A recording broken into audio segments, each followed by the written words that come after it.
kokole ke uhufanga moa I he talamalu e whanua. Ka mai ngahi talawhatapi ko tope, wha o atu pa miheni. Ka tā moa e whainga maari e koni ke o atu ai ha mo polokalama koia. Fatufonua whao, o ko heni Pea Moe Fatufonua, Paula Piveni Piukala. Ke ma whahoko te tau polokalama koia ki hui keni. Whataonga pia ku le rei e ngai ngawe ko tau pia mea pina kainga. Pia whataonga pia ku ongo le rei e te tau polokalama ke tingi mo tolu, whamalo foki. Ko e whainga maari e koni ku lava whakawawa taimi. O e whafafonga ke lava ke whahoko te polokalama I ahoni neongo o ku kai ke fu le rei whewhe interneti. Te mangawe aki pe ai le o ke lava ke tau whiongo aki I ahoni. I he whainga maari e whakoni ko loto ke tai le rei. Ai whafafonga I he laine, malo tau mau e ahoni e Piveni, pia malo e ngau e pe me tongana.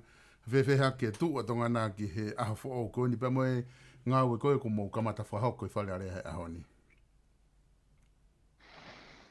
Malo bijo solo ba malo ma fanga mari ko le de bege hu fanga fanga tapo.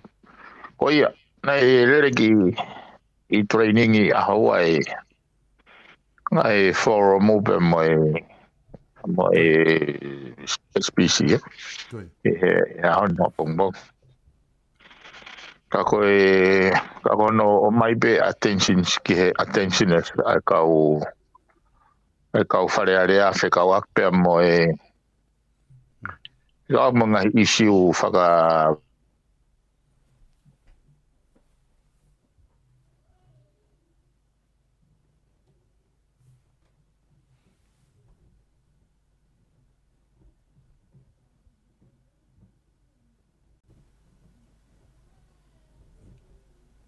Piveni, o ku ke ongo te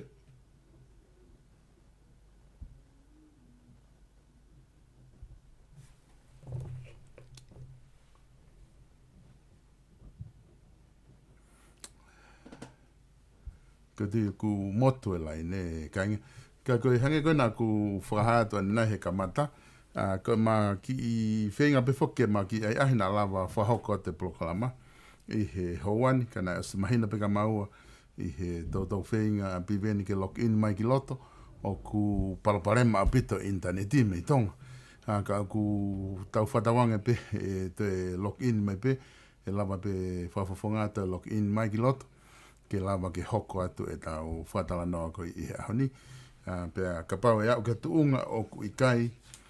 Ke lava o whahoko atu ai polokalama e ahoni. Koe ngā koe e kai ke lerei koe e tau interneti. Pea te tau tolo I lewa. Ki he hoa taa pongpongi. Na e whaha mai pe he whafafonga koe nau polokalama kou whai I he whare area. Ku amanaki ke osi I he laine o e hoko koia. Ai ua hoa taa pongpong. Ai a te mawhenga lewa ke ma hoko atu ai. Pe mo e polokalama koe Fatufonua fo o ka pau. Hei kai ke sai e neti. Pe kai te lawa ai whafafonga ke lock in mai ki loto. Ka I he whainga maare koni. Tau ki I taitari pe mua. Ko I ngā ke lawa ke siona lawa pe ai whafafonga ke hu mai ki loto.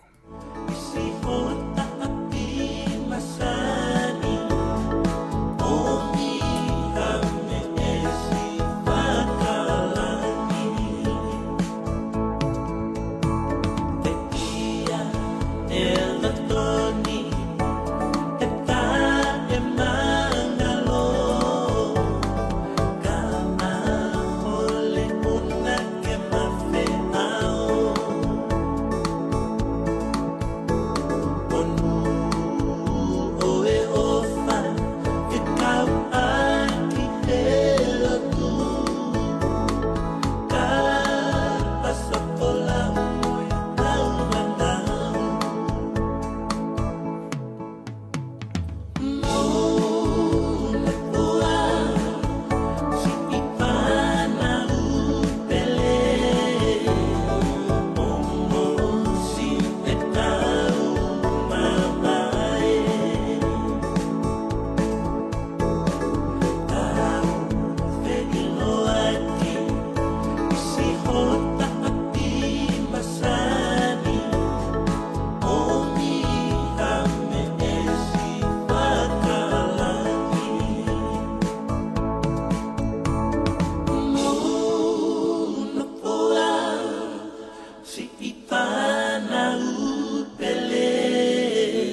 hota api masani Omi hame esi pakalangi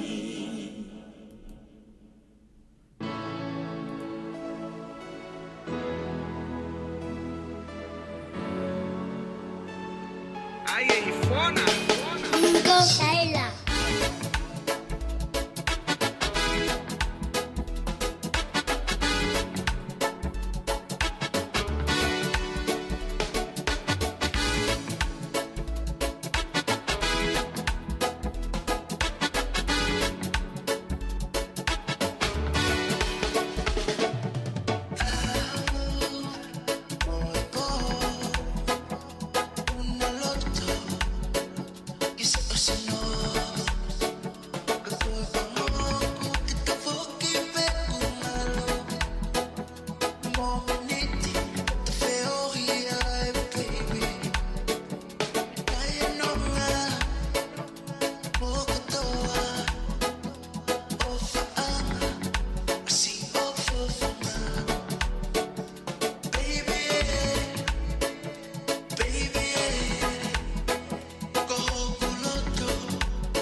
Peni ko wong mai.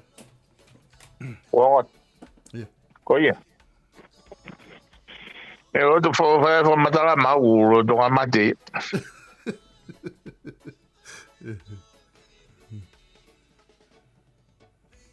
Ora ke wanga to me ko kai asima.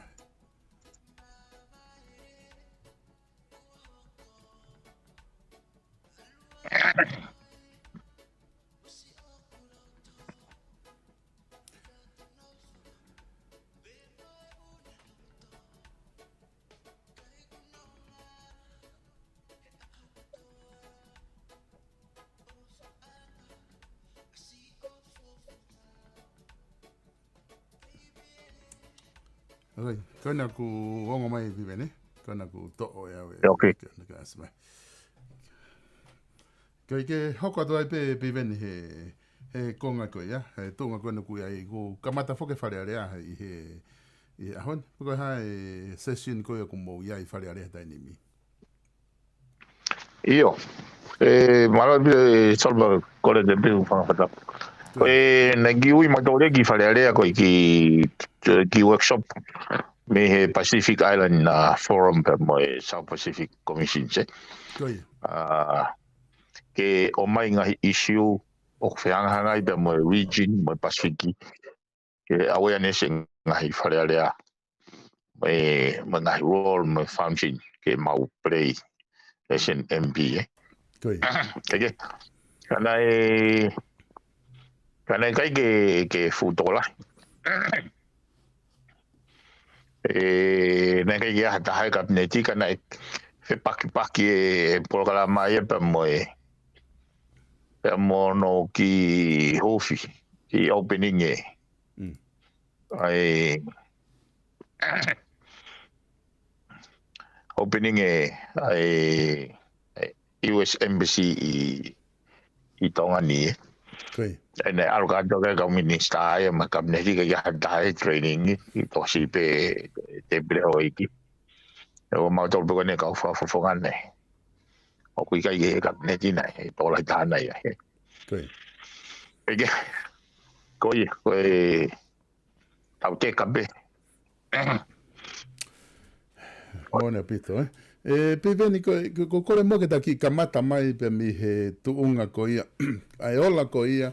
o e hopo, ai ku mahino mai foki ko mau e tatau ko ia, ku mahino mai tutu ni koe whamautangi, o ku nau pehe koe ki a lava e he tawha akona nau whai e tangi, ke whamo o ni e ngahi tuku a ki ko toa kona nau whahoko, Fefe ho wakai ki ai ki tuunga koe ola, o hopo koe ola ni nā ke amanaki ki ai pena e ai peha o tairi nā kehe ola. Koe fumea koe ni koe, nai kai puwhaki te more am taimea ki a te respond ka mea e. O te a mako ne fufu hau koe ha mea pehe e whamau, anga koe ne koto whapiro. Kai peke haku respond aku ke nau, o au pea ke koe anga e mea koe mau pe mea e whae tahau te ala totongi mai mea koe ake te. E nau os konsita pea kai ke iyo. Kai ke o kuai mea e oku toi mamange.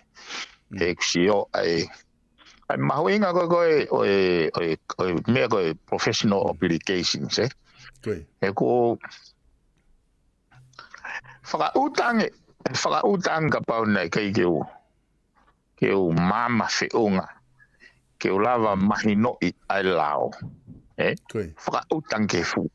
Ke fu mau e malawa ke hoko ki au. Whakaata mai, whakaloto, whakapaanga. Ka pau nei. Kei ka koutui nei kei ke uhinga noa. Aho no taki mai mea koe ni ke fau mahi uhala koe ni. Ka ki au iako, nau, koe statement koe nau ai pehe kulaki mau e tiki te.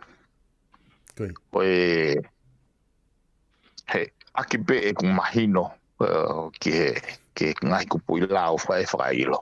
Pea koe kanu toki hoko ni tofia, matuina taki whatara no ate he ngai tiki te kehe e kakai kehe.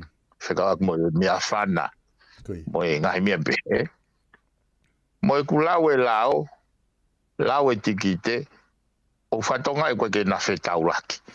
Ako walko kore ke whahai taha ke trop, ai ke sihe te ke mau e lau. O kako e whukau loia, e nei kau nehanga a ko i au. E mahu inga koe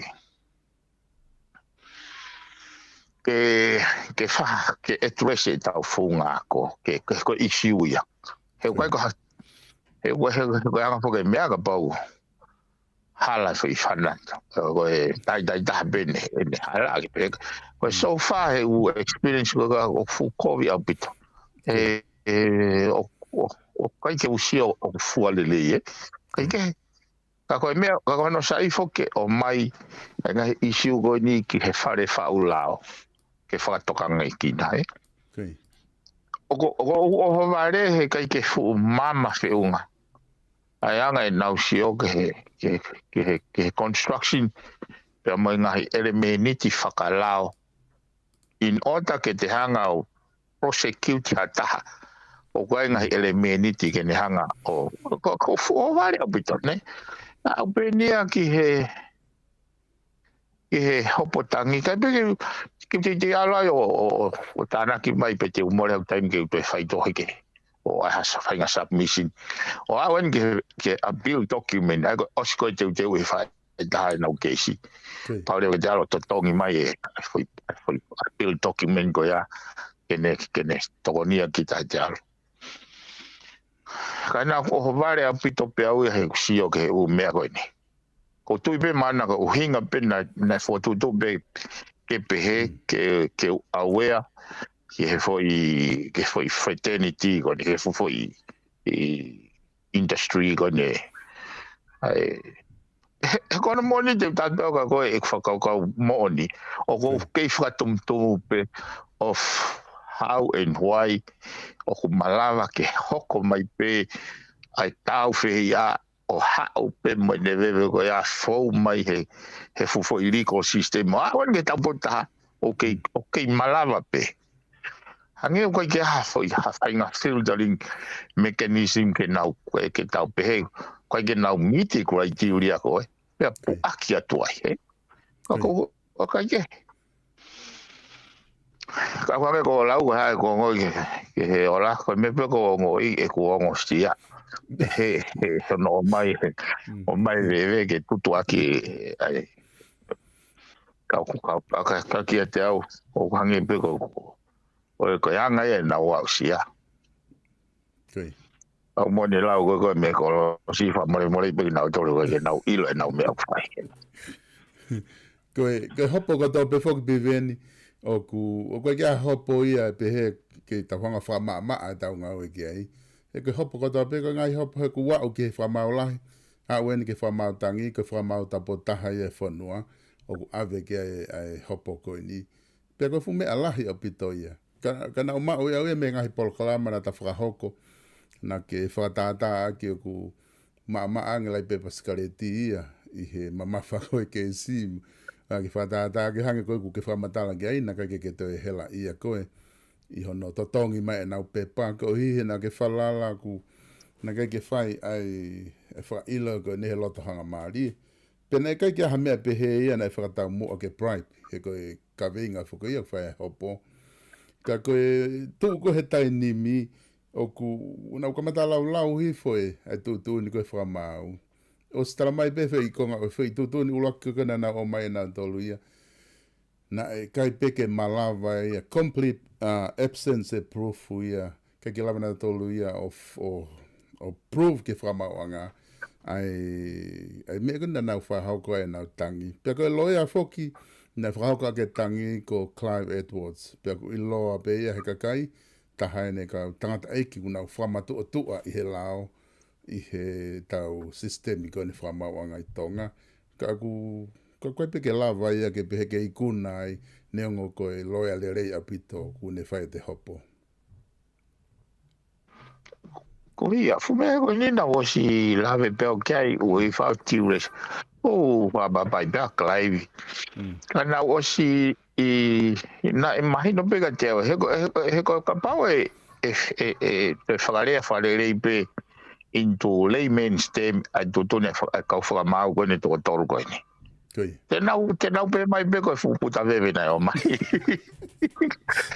Ki whare hopo, o mai ki whare hopo, o mai ki whamautaki, koe fuputa veve pe. Ka nau whatomotomo he ne alo ai veve o taurunga he whakamauanga. Ka ki au, hei iro, nau kai pe ha whaika whakauhinga i whakamauanga.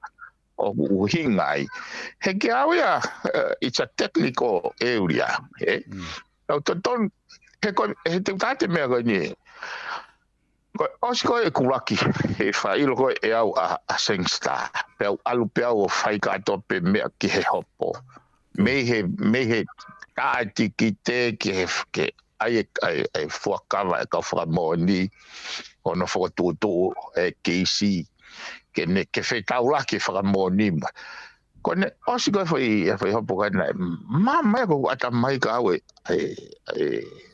ngai component elements foi lao bribery ana fa ama time go go na fai fa ama time go na fai u hopo kone ka tama kone na mau u fakata kone failo paka amula ka pau he foi mama kai ke I'm going to work on my ticket he hopo going.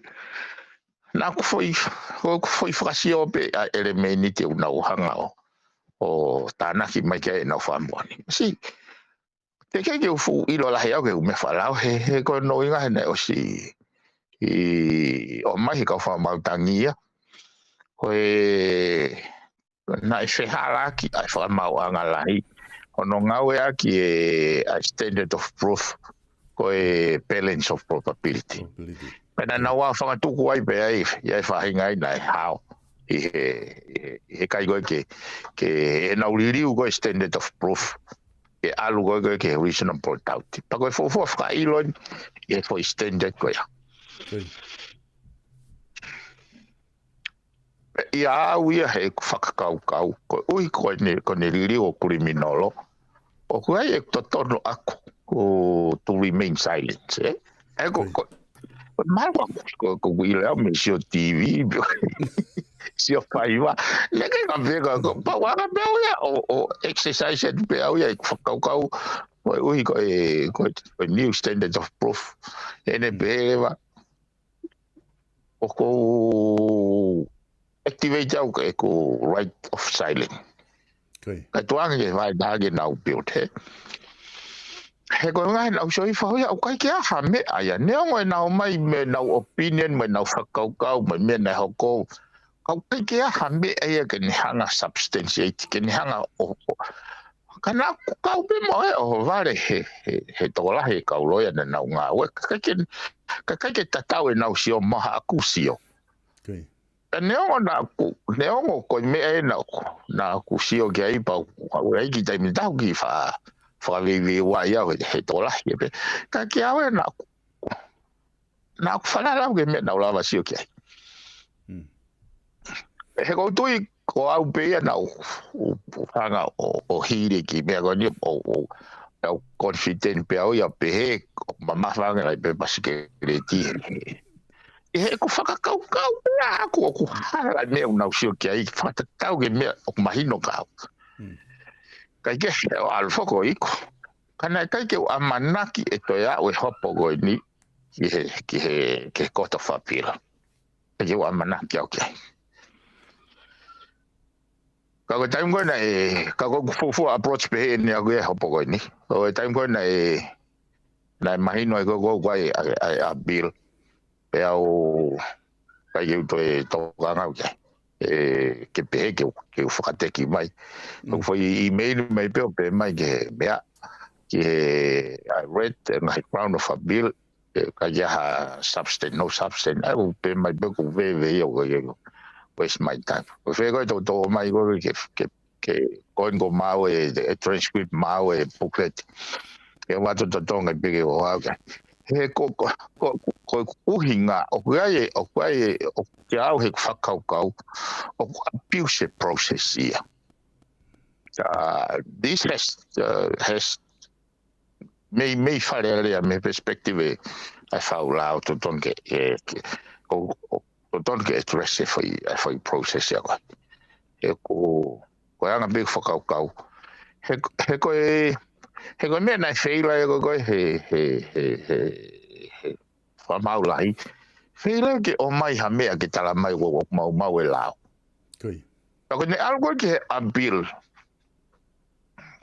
abil man te ko foi lao ko ni ko ngawa ko foi lao ka pau o wai foi ko ngai ka pau hoko ia i loto he mahina tolu o ko steam ia ke hako ko bribery Pea kai ke guilty ai o shifi leva ai honest of proof ia shifi alia ke whakailoa ke tokia hane tari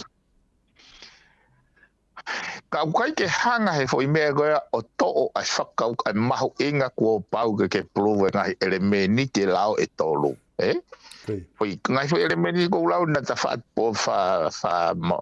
polokala mai kana amanaki te na whanongo ai te na wako ai ha mea in a sense ke tukai ai mau taimi he ko anga foke e ka ulu fu na mea ko tau e na ta hau be tau fa matala e ta foka ko ta vepe foi lao ya we it's a giveaway ke ilo he vai da anga te foka kau mo te va pa o te kana uhinga we ke na wako ai ke na nga ke na fasisi mau taimi mo advice na kala ni ke fasisi na fa more kai ke ko me ko mai no ko ga o kai ke sincere. That's my honest opinion.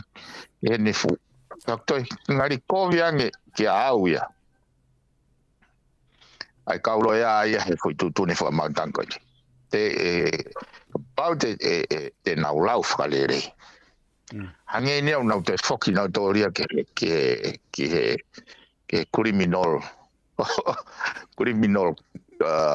case 101 ni na ngo fa ino mai ai me o et misipolo et mi o et misapolo ke ai mea ke fai he criminal cases beyond reasonable doubt angeu te fucking mai ka fa ma angeu te fai no hino mai ula we very basic au pitoia ya me ai au kai o ku hange ka au mea go fai no hino mai ko osko te kai solo ko te ha ta fai no hino ke al fan o foi mea ko o me tiki pea osko te kai ki tai ko the next very stop what common sense tells you que algo pai pa fan pete que algo holo okay anga eu to ngo ilo ko tu ila yang o ku kai ko la maria pa macrose me ko ni ko hopo mo e kuini ko algo ko sio ko for knowledge ko o fahinga process ko ni ba anga hono hange kai ke hange ko whakaukau hange oku monetary driven ai whakahoko ngā ue kau professions koe ni whakautange taki whakau ki hanga kompea ke mea whakautang ka pau ko this is how our medical doctor think and practice pake nau whakakana tō ki he klieni whakakana tō ko hai lahi sirinte nau mau Okay. So osiane be ko fere vai I value of educations na moni be lauia ko Aristotle mo Martin Luther that educating the mind without educating the heart is no education at all ayo kuai me aku missing there is something missing something is wrong ko feui en pekui se ia pe ko hai me ko ia pa fe ma o ke au e solo ko smava he au me fa ko no fa o mo ua e fa ko i mindset o ko professionals ko ni te o trate me ko ni ko ngai hopo ko nai fo i go he rocky hopo ko he file o no wata Okay. ngai pila tolu mano fa mano ko ngongo ko aku ki ngawe aku nai fai kai ke tomi ke au ki ai Okay. sio ko pina pe kuanga fe ko awe ne ka je wako loya Okay. si ko manatui ko so ka ta no ni ko manatui tai mo na ura ki alwa yo o Fatufonua ai foi case ko albergo Fatufonua ki mo tu ai hopo halalo to api ko ui pe ko wala o kreke ai fa mau ya tu ya fa mau polisi Turi. toki piki ai mitia ya piki ai mo pare mia mo fare ale ko ma pi ko fai mai fine ke pe mai alo ko loya itu ko no fa turi ko ne ko fa ma ko ta Okay. ko dan ko me ko na ko alo ko he university o ku ma lunga ngi ya ko loya so ko ngai ko fa ka mo fa ta no ke fa kai te o kai ke ka pau na ala ko loya ke malava ai u me ko ni ko hinga ku poini ai ma hinga ko so ke e to fo la ni afio he ko tong hai o hinga le linga ene pe ma wa ko mo me ai ko xio o ku ya ne question the product o ya ko the product of education ai ka na wa ko mo me au na wai he ko articulate pe foki na ya high school o ku na wata mai lele ako loloto o ako ya filosofia goni o ultimate purpose o ku loloto ange so ku ai go na fata no ko esta programa ko si the purpose ultimate purpose of education que te mau mo tangata Mariela. I was stunned. Time na wak whanonga ai. It only makes sense ka au he time. It only makes sense ka au he time. But initially, time na whanonga ai, maa whanonga ai, tau hongo fulu kua hili. Never appear ka au. I foi essence ko ya. Never appear. Toki, the following mai umea goe ni, he mau whetakai mahi patseti, go sioge ngahi katoa ngā, tō wholawhola ne awhio. Moi kui whea goe ki he educating the mind without educating the heart. There's no education at all, eh? Ka hau loi tok hit home ia he kumahi noi. Ai foi system for to goe a koristu tuku. Ai ari hona. Ai noe nau whakamatala goe he ku. Ai ne open up with kau.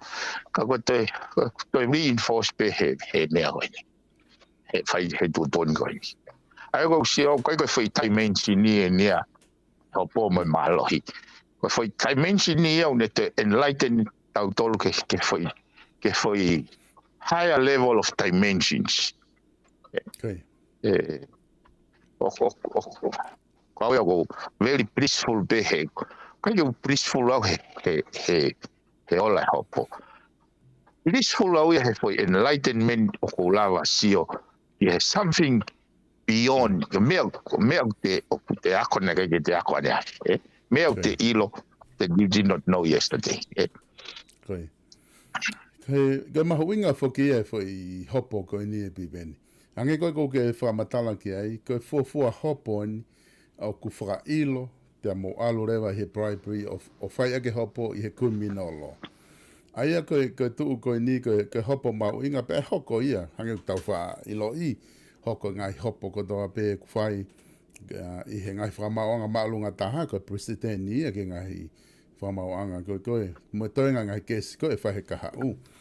Mahino ka teo e whamatala o ke whai, pe koe sio ke he kau loea, tau kei, o kunau teike ngahi hopo pe heni ku os mahino pe hono tuunga ku iai. Koe whake tau whakahala e tau tolu e tau whako ia, koe whatongia unau whai koe ngā ue. It's a job o kunau whai e nau tolu ia pe aku, tatau pepe malo he pe fo i ka kupau ke whahoko ia ke totong. Ka koe konga ni kou sio koe ki ai e Piveni, e hoko ni, ke ako e ngahi mea koe ke te tau hoko atu ai. Hange koe konga koe ni.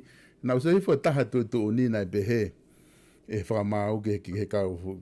Ene hanga koko toi voice mai mea nai hoko whamau lahi. Pa behe whamau. Ka toa e kau whamo oni koe ni. Nai kai peke nau iai nau tolu ia. I mea koe nai whai he lau mau. Ni ihia nai kai ke nau sio nai to he live ko tok sio ia ki mui. Ni ihi koe sio behe Facebook ka. Nau se hifo ki konga nai behe whamau. Nai mei sai yange. Na me lava peke admission ai whamatala na mo whai. O ka pana ke iai. Ta ke ai ke o telefoni o hike whai video e koe pe. Ke malava ke tau sio. Ka ko inga na kai peke ke iai koe ko tufi pe social media. Ka ko hange ko lau koe ni ku au ia ki he. Ke whamau anga tangi. Pe neon ko to tonu ia.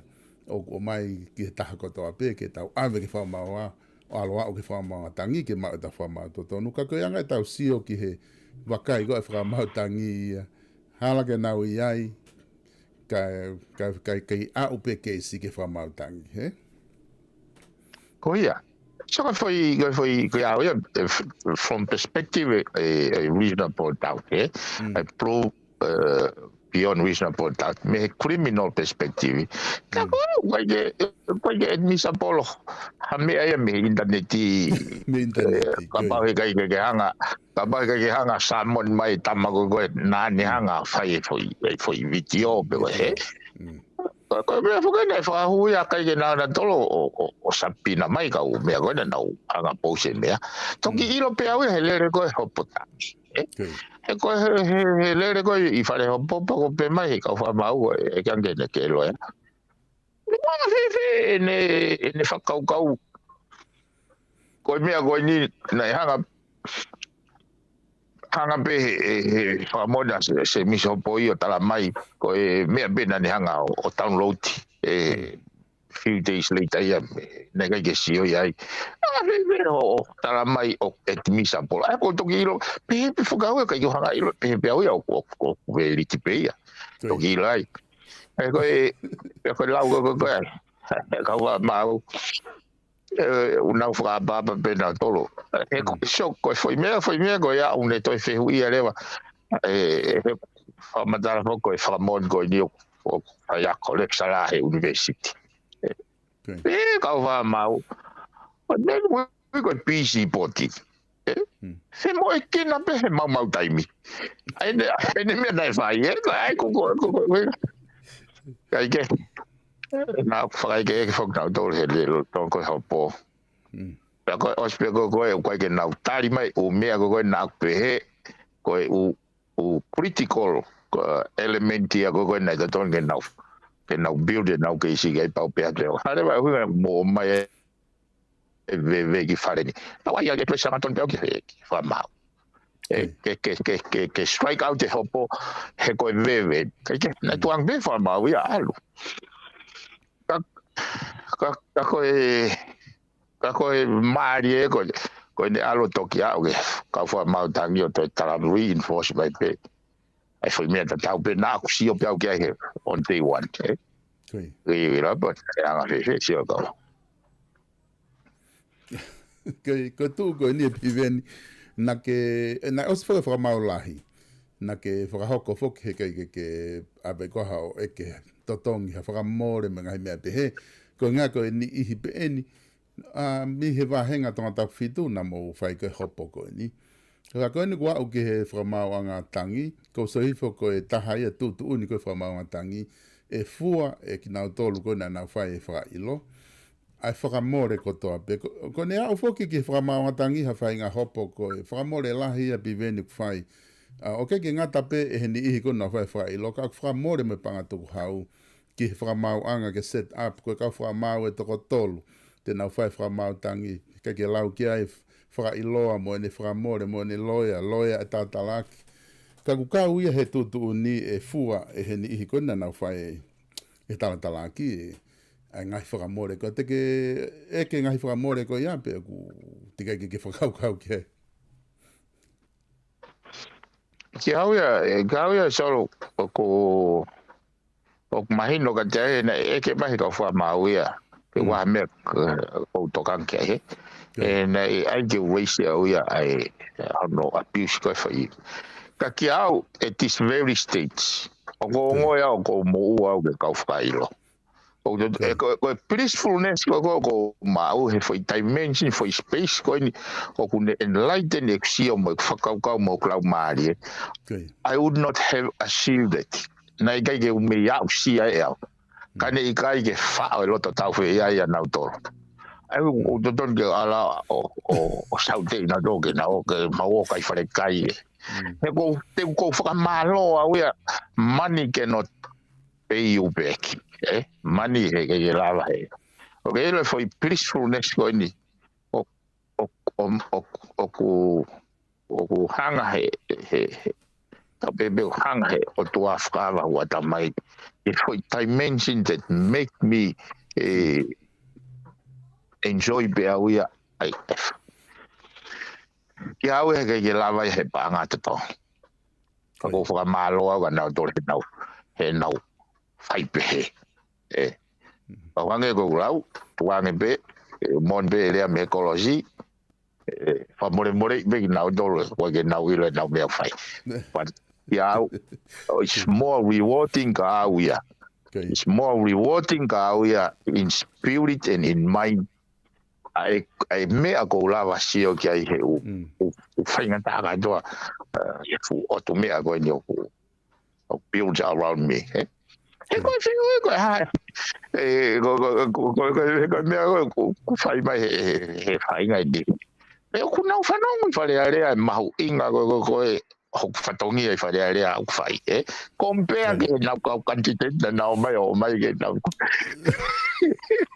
Mas ya tu i te whakamoka fōa tōta whitu. Ai ke o mai mo I mean ki au ia ko tā. I don't see that far. Kaka mea beko I loi. O kui ai whainga enlightenment nia kia au. Bebe sleep. Wange foko whaarau solo. Koe uhinga foko tau hoa pa tau longo. Ako mea ko whabehe ke tau teka. Ko ngā ka pau ke tau ngata pe fo space ko ni. Koe ke tau lawa sio. Hange ko whakatata ke mea ko ni. Ka pau koe fo tala noa koe hanga he whakatoko ua. O si wha o whakataua so si wha nai ngata iai. He kai te ose tau whia tau tolu. He kai te ose tau whia ki he whangatoko ua. Tala i pē nau kovi sai. I lai taimi kona alua fwoi tala noa wa au. Mahino na iai ai whotutu. Peko pepe sai o tua. Ki he sino kona i whai kai tau whia. I lai tau mea whai koe tau wha maalo ke whangatoko. He kane tai oa ke nau tau whia. He te will never exist. Nē kei ke tau me ripe tau tore benefiti ko koe. E tā noa ko so sifa. So, ki au, ka iaha ku whainga loto tāngi aku. Pau paipe. Pau hange pako kula uon ke. Mama whange lai pe pasikare tia ke more hu taimi ke o hanga ki kanau tō. O koe mea ia, o koe mea ko sia i hono ki whaunga e whonua. He tokoni lahi u hopo e koe ni me u tau whia koe ni. Kene hanga o put things into better perspective. So koe te ai tau whia au ke nau tō nau whai. Pe heke o. Koe hange koe kulau, I was trying to minimize e whakamore ka au. Aki e ku koe mahino vega te au koe vewe koe eu te more au taimi ke whakatonu ke status quo ke anga maheni kai eu te whamore ke pehe ke aipe mua ke ngari poto aipe mua agoe lau ki tuki mai pehe ko tuki kai peke eu te whakaukau au ke whainga mea koe ke aike ngari poto ngari vare loia he toto vare lau mai ka whakalolongo pe au ia he nega ki ute nofa whakaukau ke expect ko ia ia oe wai pe ai nau whenga ke minimize e whamore ke ua e hanga he whamore to e fokasi me pay attention ke purpose ko anga e whakaukau au ia koe mooni whoki he koe taim lahi whoki o tau whenga he ngahi mea koko lai o ware pe tau ki mau no fua he neka TV ka ko hange ke hopo ko ni me fa matala ke fai ke alu ho focus e go no fo positive me ko aunga i fai fra i lo ko ni ka ko ne tu fo ke hange na tala no ke nai piven ko ni I be eni pe me tonga ta fitu o os mahin no ia ba me lau mari e ko ke nga aki he kai te ke to e fu hela ko no te fai hanga e ke mo afua ko nga ku malo e fai fra i lo ko ni ke ta wa ko nga me le re ko ni ku ta wa ki ai fe ne tu ko he wahenga o ku te aha nga hi ma wahe ke ni I ko ni ka lava ke mo nga frata pe o ku tau teka pe ka e tu wanga pe taimi ke ne fralere ki na tol kana unu mai pe o to ko ni ke nga wahenga o ai wa ke more ha ku ka ke I don't consider them as an issue tuanga be fu te ga te ka he fall into places pe u me ego ni e te nau mana tu wai ki foi ina voice au tau fononga moia te ke tau fanga tu pe ko moia o ke mahino pe mo ke mama pe ko ya pa ke ya ku ya o kai ke pe ke na go silia pe ni ago e u fa da ma ko silia ma ka por fa ma o te ha ko o mai ho tu fa por kare ke ta nga fa ta ko me mai no ka u ya here to save everyone on the fit you ya ko fa tu pu I ta ma be ka te e ku ka bo pe a ku ai ke o mai o ai mai me ko me mo me ne ke po ka ko ko me ko ka ke mahino ka ko very SNG me na mama langa I fa look for ke to fili mana ko he ko te fa to nga I be foi fa ka go ya automatic e hu ko ke be ke te ra ki ta ko fili mana ko te fa to nga I be was mau ko fili mana ko ke to ai mea pe koe na mau malanga ki feta aki lewa e longu tolu ngai mo longu tlalo ka wai ja ha whainga tau whea e ko mahe le rei bia me ka mea koe ni pa koe ke no whau ke peke tuke peka pa te nau toki lau mai na toha wheitu koe tu e tuki e ngutuka au koe ke peke ko kumie ki peke taka koe ke te koe ke tau whea au ke peke Koe tu koe ke au koe ai koe ni ai vote of no confidence. Ko tu ku wene na whakakai mo hanga naki atu ki he. Pakamana tu I whoke koe tai me taha au ku mauhala whoke ani I o pehe koe vote of no confidence koe mea ngau e pe ia ai pāti koe, pe koe kulupu koe, pe koe patoa, pe koe ha. Ka konga pe ia I he liriu koni na e whai o mai e pure anga he lao, pau ke ose mahina tahavalu, pe a malawa lewa ke whai vote of no confidence, ko mea sivia, wha politikari e he tau liriu, ke ne sivi e ngau ko e pure anga, pe koe hae, tuunga kunau, iai, ka koe ke pehe ia, ko ha mea, ko te vons pe a taramai tau loto kovi ki ta ia, te whakahoko ai, ko mea sivi pe ia, ko mai ke whai, pe na e whai pe ia talo e tau liriu, neongo te kai ke ikuna ai kurupu ia na whai vons I he lere mai koe ni. Ka whewhe tunga kui ai I ho siwa tu ki ai Pea Moe ni I koe ni kumo sio ke whahoko a hono wakai I ngau e pure anga pe whewhe. Io, I siu perperengesia, ka koe mea bende urawa tātu solo. Koe tau fuafua vote of no confidence e succeed. Mari.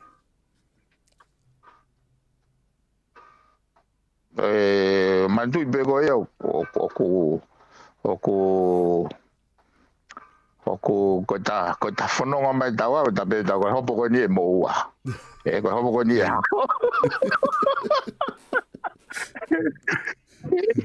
o mai ko ga ta ba fo ha o ta si offi ta wa da ni mi Piveni io ma ui ga peke te lava si o ga mape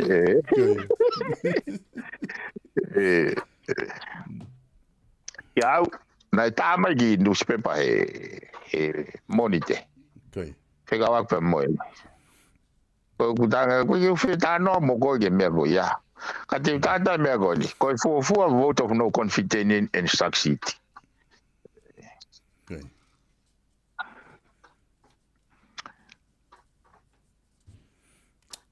he kono moni hage go lau so ka o da pe ko hinga pa pe ko hinga he ku awatai na be fakau ke ile me ko hinga I go fua vote of no confidence ni he kai ko mo TV ko vote of no confidence ko ni ko pe ko party versus another party no ku race issue ia me whakapāti, whakawahawaha I he pure kovi mo pure lere. E te tate mea koe ni. Ku osi ui mai a ene ahio e pure lere. Foi mea koe is clear cut. Ku osi ui mai ene ahio ki whare area e pure I lere ai tu hau e kakai. Na tahanga fotu weni I he whiri ko kata kata pongfuru. Ko ongo tama ko na waki ua na o campaign loa pe tui ki he pule lere. Kana na hanga fotu ka loa pe ki toka ta pongfuru kana hugi whare area te na ngawe whakataha au. Ki he pule lere. Ko e whakailonga I ui mai a kakai e pule lere. Ko ke toi mahuinga ka nau tolu whakau e whawhanga nau tolu. Nau mahinga ia e te he ahoni e nau whanau. Aia ki au ia koe mea o kaike. O i leo e mea tonu mo mea whala. Me peo ko ilo. Me peo ko ilo I koe fuafua. Koe fuafua vote of no confidence in succeed. He kai ke arwa tia ko pe ko move ne patoa ko move ne ho eki ko move ne ka ta taina. Pe le move ni ko move ni ai pule le meses kai pule kovi. Pe ko hono whaka fo fa he ka pau e iai ha taha. Tene hanga o whawhi paki ai voti ke pule i le re fonua. A mai no lewa ko no lau maare ke pule kovi. Pe ko me au mahu inga taha. Ai ngogo wha au e anga whewhe ke whakapoto. Ai whiri e kakai. Ka pau kai ke enlighten nau torhenga issue. E hanga he woko ni o ne ti whaine kau whakafofonga o nau o mai ki whare area he interest e whanua pa mai kakai. Ka tene hanga rewa whake hei ai kau whakafofonga o nau mai ki whare area whakasio peho nau whainga maari mo kakai ke whiri hoko. Iho o pehe koe e pure le rei Pea Moe pure kovi Piveni mahino o pito ai ta whaaki koe ni. Koe pure le rei versus Moe pure kovi e whai ai bonds. O koe taha kone whehu i mai e whai ha whakatau hosi i he wahaat koe nihi ki he taimi koe e whai ai koe vouti. Pa koe uhinga pa kone wharea e taha e toe whamore ha taimi lahi ke mo o whakakore holo ai tau pehe ko te pere ho e ki te pere a kakai ke nau vouti. Against the pure anga koe whakakau that's the old school mindset. Ange ko glau. Koe whakakau pena he whainga usia ko ia. Ai ke o whakatau hosi. That is not necessary. He koe ka pau, o nao ko sire pau e solo e ta whakaprograma. Hai aonga ke oate kapavewe o whetonga ke kapavewe. Ke oate pe whatau hosi o whetonga ka whatau hosi. Kono ke he fokia, he kai ke malanga i isiuia koe ni e whakaukau ko ngā koe mau whahai ko mau whahai. Ika. Koe whakaukau e koe ni ka pau ko mau whanongo ke he ui e nea whio, whanongo ke he ui e kakai. Mo fe tuku mai ke pure ile fona. It is not about winning mau inga he mea goni. Mau inga ke ne hanga ti whai ni mai ka whafofoa. Ai lau maari he kono moni masi ko na whai mau workshop wa ne nai masi. Hanga he ngahi workshop ko ni open up e dialogue ke whatoa ngā yang e solo ko fu fare area ko fanongo si o mai kakai wa upenia e ha upenia e mau e lao mono whakalere kau taha wakapuna e ne tai uhinga ki whakakau pe ai ki whakakau pe na tolu whakapoto awe ke uri pote ka whakamau o kukai koe pehe mai ko na mau e lao pe ko ha e ka fa mau ko ne ho ko ne asika tala mai pe tai feunga tai fa poto tai tau e fa ko ho ia parema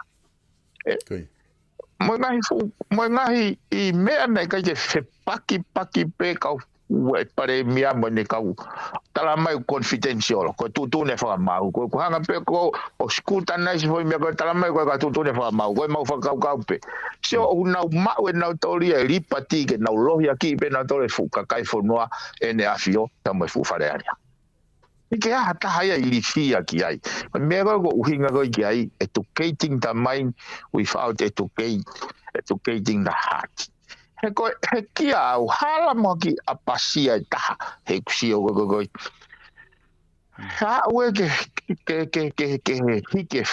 hike folau panga folau ia o lau miliona o se pa malo ya ki te na fafanga tala tu go o se nge panga ta sinde ua ta skapa to tong me kau tiriwa me kau kuki mau to sinde tafa ko penu indiu pe e kaya e stau fa nau o mau inga ni te tafa o ku kei whakakiki pe o ku kei kia o ko yo te hanga I loi pe to e fe ha ko ha toi whainga whakauhinga. Ke nau kei whakaukau, solo i tate whai mea koe nipe, kai koa ke mahi. Ke au koe waki ospe whiri pare mia, kia whiri koe kapinet. Kia refa auti e whukau toke tā. Kai o mai motua maha kia na kai peke au bea peki au te ke sioia, i holo anga koe office, ai koe ministai. Kia au koe whai whaka i longa ia, o reduce ai tau human capacity to reasons ki heke mon manu. Kai ke toi uhinga le rei ha mea. Ia au ia kai e. Tuange tau teka. Ka koe mea ben go lava sio ki ai. Koe fuafua vote of no confidence. E historia e whanuani e succeed. Ko fe a taimi ko ne mo palani atu o fa ata fa rea ke fa ai I vote of no confidence. Os matua he taimi I vote of no confidence. At any time o ku ata ke fa hu. E tu ko taimi ni. Okay. Ko ti mahalo e Piveni mahino o pito ai ko ti mahalo te ta fe unga pehe o fo I siu ko ia. Ko ni ta no mai ho po ta mai ke vote of no confidence kata toki hoko at pe fainga mare ko ni na gua ha a me ku ke loto ke fra os aki ta no pe ta toki ma va ele I kai solo o si feo bena he ku ke lai pe tai mi te ta programa mai ka ku Ako koloa bena ta whakakato weekend he te lere ki programa pong Pea Moe urotonga hen whoke ngai fuwaka hospitologo ni hospital ake ko na siaina whai e whalaite para o whamalo bea mai whakamaria ke lere ta programa he nai au ke whoi poine na whakakau he kai malala ka koe mau ki tu wawe mai ane nai o inga te fitu take tu he kau foke ho programa go he mahu inga fau kau he nai kamata ia he taimi nei ki mau nganoa e lava si hata hae ko no value but koe me go hanga I pea whakahonga ai ki programa ki hoko no mo tauhi ono taimi mo ke ai be ngai I siu nei ai ki hoko pe he ki au sia go me go ali hona pa tanto ki lere ta taime lere ta taime hoko mahalo ku mahina pito ia e Piveni pea ku mahina pea ki he kakai kone ku nau mui I he Fatufonua o ku ia e whatongia mamafange o ku ke fua he whare area. Pea ko mau mea bea ku whai ko mau step holopeo tua whare holopeo whakangongo whepe whai mareta hu alwe whipolokama koloa be ke lava he ko taimi ko ke lava he wike ko e fiu moni he tari whehu I hono tari upe ku whai whakakue polokalama. Kake o Fat Piveni Pea Moe talamonua te ngāwe ku whai tato ki whilo aki I he wike hau. Maroso o Fat. O ku whamaloa te kainga I he lava koe e tau polokalama Fatufonua o ki ahoni. Tau whamaloa ke interneti ka matape o kai ke fuwhewhe. Pea awatu peo mao whainga maari ke tau hoko. Whamaloa ke kau sponsor I hono sponsor ngahi polokalama koe lava o atu. Ka ku lahiange ku whamaloa te ka te mautolu o ku mau humai o kau I he talanoa o tau whai. He koe osiange aho. Ko habe mea ku lerei ke te koe pa ke to pe ka mea koe ke e mahu inga ke te koe tau whanonga pe hangai koe whaafakarea koe ko mai he whaafufunga tau teka pe ko inga he ku tau talanoa o ke kia mea e whaapuripuri tau talanoa pe he mama ia inga he issue te tau loto taha ki ai pe te tau tui ki ai pe inga he issue e whaihana talanoa I te tau tui ke he ai ka koe mahino tau ke I mamani o ku paupe ki ai taime ke he tau. Tui kau whamalo la hetka mo tol whamalo atu I he talanoa lere ku mo whai. ko te whamore atu pē, ka pau ku iahe ngahi whehu i ku ke o mai, ka koe ke maohana whainga maarie, te tau unu pē, kono sai pē he ku loto le rei ka sponsor, ke tau lere pē polokalama, i he wike kotoa pē, ka orewa ke nau fiu he whanonga polokalama, ka ku whamalo lahi atu ki he kau sponsor ko ia, o ku mo kau mai i hono whapaanga ko ia, e tau ngahi polokalama ke o atu pia mi he Vipon Media. Malo si o mo mea mai, ko e polokalama pe a pongpong, he toki hoko atai ngahi polokalama ko toi ke he wikeni, hange ko e whawhango sai o ne i he hoko ai, i kai ko a pongpongi, ko hoko ai taha ko e tufunga whanua alo au, pia mo palofesa toke tā si o laftani, e wakai e pe mo a pongpongi i he hoko ai tolu, lava whahoko ai pe mo whatalanoa, talanoa ako mo politikare, pia mo palofesa ino ke huakau, i he whala i te, taimi taha ho ata, e whahoko atu ai polokalama ko e whawhango sai o ne, ko taha e ngai polokalama mahu inga, ko e whawhango whoko sai o ne, ko taha e kau main sponsor e tau ngai polokalama, mi he Vipon Media, ai a kulele peia me sanuari ki te sema, ai tokoni ku whai e whawhango sai o ne, kai whika au Salesvaka, ka o maa toenga, o ki nau tolo e kau popo e whawhango sai o ne, o kai ki ngata hei whakalere koe nau polokalama me sanuari ki te sema, ka aku nau tokoni ki ngai polokalama kehe ko ia, o ku whahoko atu pe mi he Vipon Media. Au kai ki ngalo e toenga e kau sponsor, hango South Pacific Loans, te toki talanoa ki ai, ka tukumoki o atu ki ituaki koe ni, e tau kau sponsor, ka tau toki mawa e tau toki whelongo aki, i tau ngahi polokalama ko ia o toenga mai ki a pongpongi, ka mo mea. Tapuange moe hau e whanua,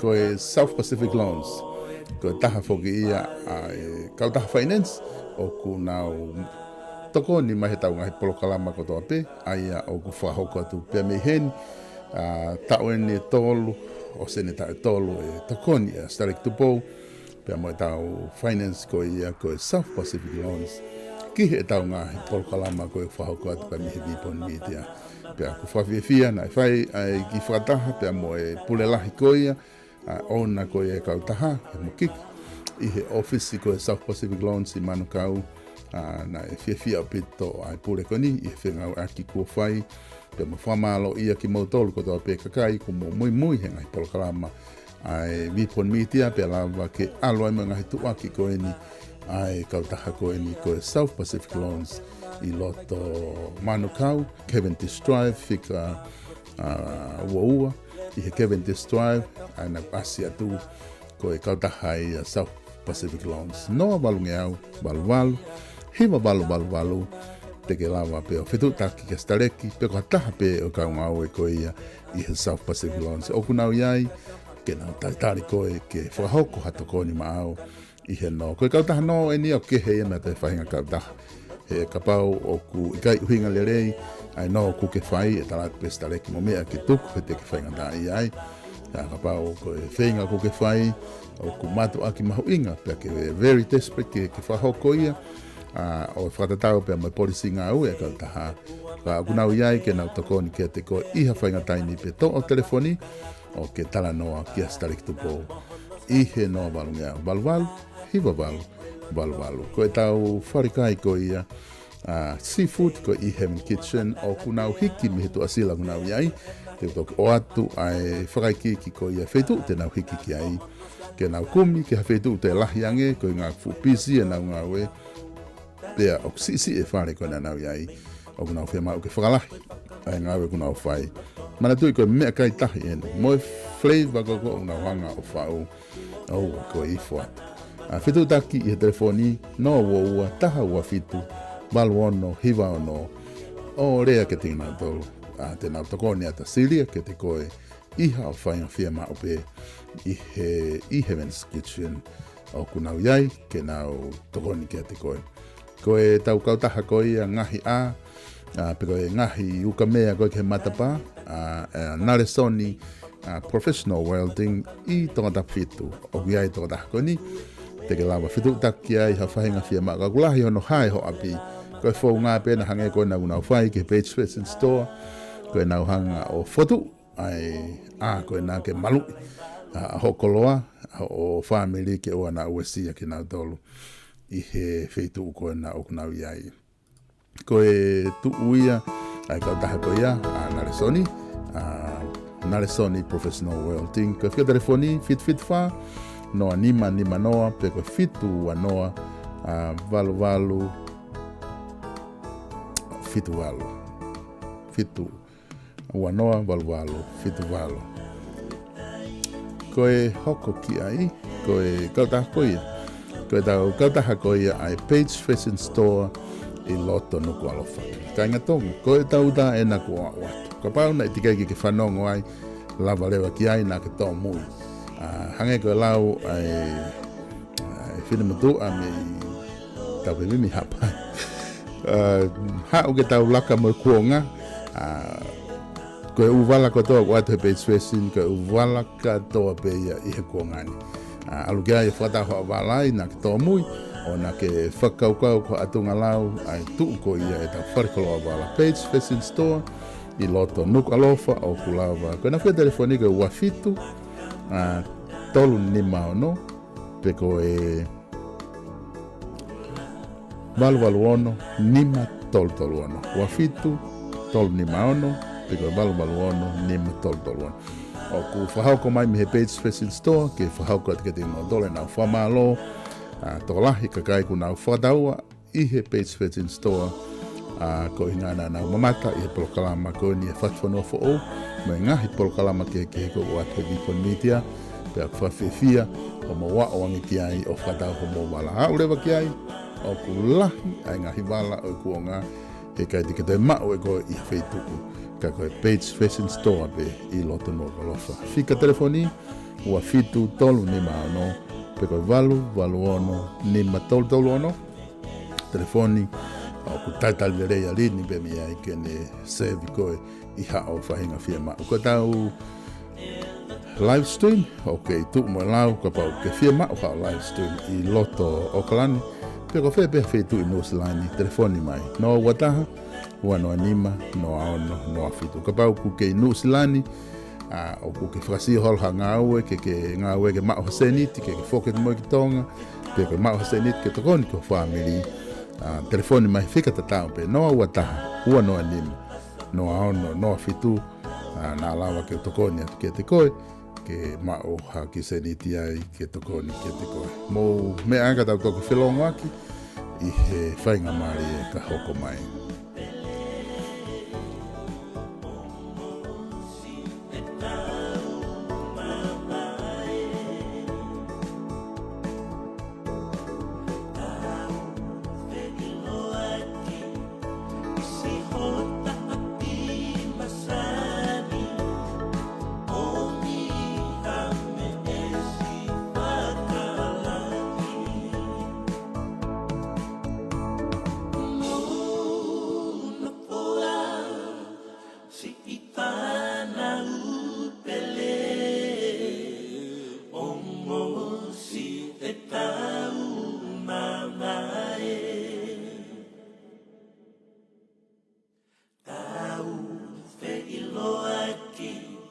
Isi hot